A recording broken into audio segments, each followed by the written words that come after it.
हमारे उन वीर स्वतंत्रता सेनानियों को याद करना चाहूँगा जिनकी वजह से मैं, आप और उपस्थित सभी, ये जो सिस्टम आप देख रहे हो कि अपन इस तरीके से एकत्र हो रहे हैं, ये सब सफल हो पा रहा है। वरना तो इस तरीके से अगर अंग्रेजों के टाइम पे एकत्र होते तो हो सकता है अपने ऊपर फायरिंग भी हो जाती। तो सबसे पहले मैं अपने जो स्वतंत्रता सेनानी हैं जिन्होंने अपने जीवन का बलिदान दिया है, अपने जीवन के कई साल जेलों में बिताए, उनको इस यादगार क्षण पे नमन करता हूँ। बाकी उपस्थित सभी सम्मानित जन, प्रधान जी, वाइस चेयरमैन जी और सभी कॉलेज प्रशासन के हमारे कार्मिक, पुलिस प्रशासन के कार्मिक, सभी को धन्यवाद देता हूँ कि आप यहाँ आए इस मौके पे। आज ठंड थी, उस हिसाब से जितने लोग आए हैं उनको भी मैं साधुवाद देता हूँ। आज के इस गणतंत्र दिवस पर मैंने जो मुद्दे का चयन किया है जिस पे मुझे चर्चा करनी है, वो एक बहुत ही लीक से हटके मुद्दा है। अक्सर आप सुनते हो कि हर माँ बाप अपने बच्चे को क्या बनाना चाहते हैं। तो कोई कहता है कि मैं अपने बच्चे को डॉक्टर बनाना चाहता हूँ, कोई कहता है मैं अपने बच्चे को आईएएस बनाना चाहता हूँ, कोई कहता है पुलिस में, कोई कहता है इंजीनियर। सबके इस तरीके के सपने होते हैं, लेकिन कोई भी ये नहीं चाहता है कि उनका बच्चा नेता बने। ऐसा क्यों हो रहा है? क्योंकि उनको नेता का जो विजिबल है, जो उसका विजिबल रूप है, वही दिखाई देता है, जो उनके किसी काम का नहीं है। नेता का जो असली काम है वो है नीति निर्माण का काम। वो काम जैसे अपने संविधान का जो निर्माण हुआ है वो भी नेताओं ने किया है। तो सबसे ज्यादा योगदान अपनी जो देश के विकास में है, अगर चाहे तो नेता से ज्यादा बढ़ के कोई योगदान नहीं कर सकता। तो मैं आज के इस मौके पे ये आप सबको ये संदेश देना चाहता हूँ या एक मैसेज पहुंचाना चाहता हूँ कि नेता के जो पद को आप इस हे दृष्टि से या उनसे कम ना आके अन्य किसी भी प्रोफेशन से, वो किसी भी तरीके से कम नहीं है और एक बहुत ही पवित्र है।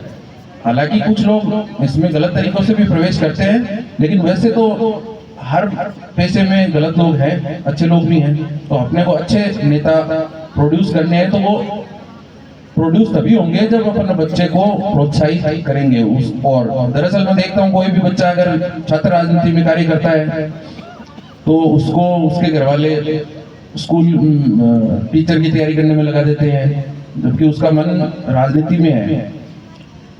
तो हमें उनको प्रोत्साहित नहीं करें तो कम से कम उनको हतोत्साहित नहीं करें। नेता का मैं एक छोटा सा उदाहरण देता हूँ। जैसे हमें कितने रुपए मिलेंगे इस साल को खर्च करने के लिए, ये नेता डिसाइड करते हैं। खर्च करने का काम वो सही से हो, ये हम डिसाइड करते हैं।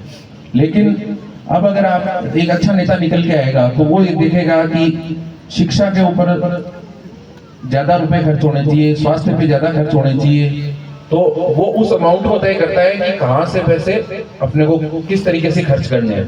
तो अगर शिक्षा पे सही तरीके से खर्च होगा तो हमारा देश अपने आप प्रगति करेगा। खर्च करने में कोई करने का कार्य तो एग्जीक्यूटिव का है, वो अधिकारियों का है, कर्मचारियों का है। लेकिन कितना रुपया आएगा ऊपर से, 1 लाख करोड़ आएगा, 2 लाख करोड़ आएगा, अब किस कार्य में खर्च होना है। और दूसरा, धन का जो समान वितरण है, अब अपन देखते हैं अमीर और गरीब का जो फर्क है वो भी नेता ही मिटा सकता है। वो ये तय करेगा कि अमीर वर्ग पे कितना टैक्स लगेगा, गरीब वर्ग पे महंगाई की मार न पड़े।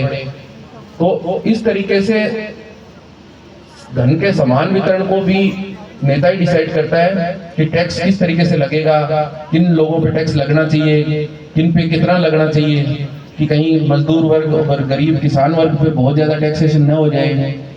और अमीर जो वर्ग है जिनका लाइफस्टाइल पे खर्च होता है, उस खर्च को अपन जो जीविकोपार्जन के खर्च से नहीं तोल सकते। तो ये सब चीजें नेता ही डिसाइड करता है। इसलिए नेता का प्रोफेशन बहुत पायस है। अगर पायस तरीके से किया जाए, पवित्र रूप से उसको किया जाए तो बहुत गॉड लाइक प्रोफेशन है वो।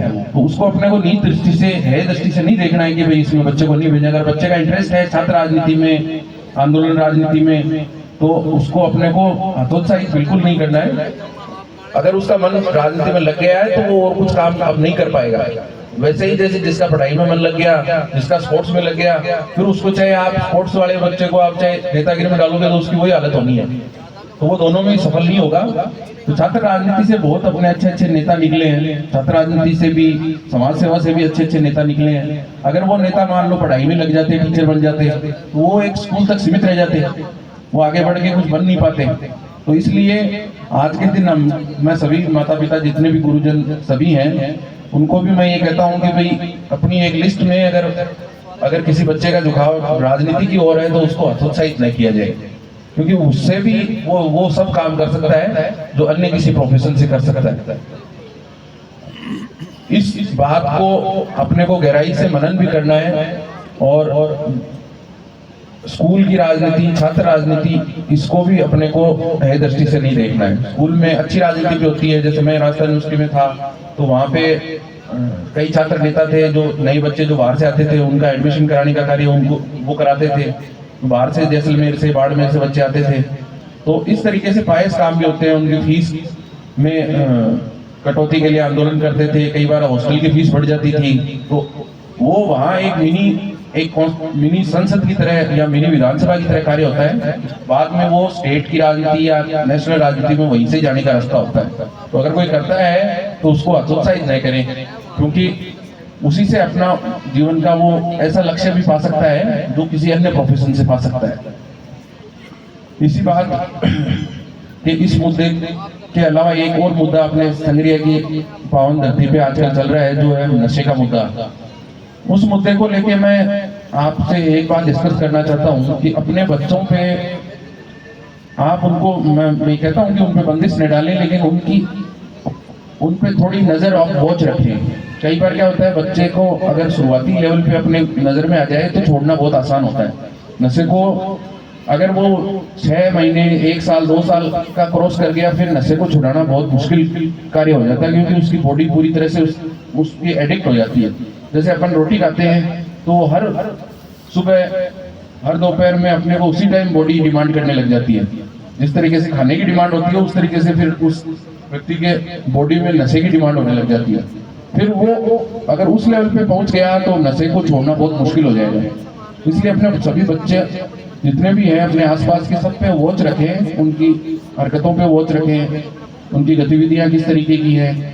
हल्का सा भी अपन ध्यान रखेंगे तो शुरुआती अवस्था में उसको पकड़ लेंगे और उसको समझा के या डॉक्टर की मेडिकेशन या काउंसलिंग करके उसको बचाया जा सकता है। तो इस पे भी ध्यान अपन रखेंगे तो इससे भी काफी हद तक अपने नशे पे कंट्रोल कर पाएंगे।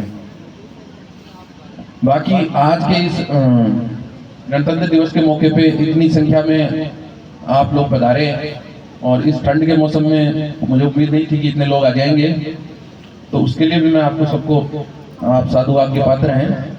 बाकी ये 2 मुद्दे ही मेरे आज के डिस्कशन के मुख्य मुद्दे थे, इन पे आप विचार करना और इन पे चाहता हूँ कि अमल किया जाए। इसी के साथ मैं अपनी वाणी को विराम देता हूँ। जय हिंद, जय भारत।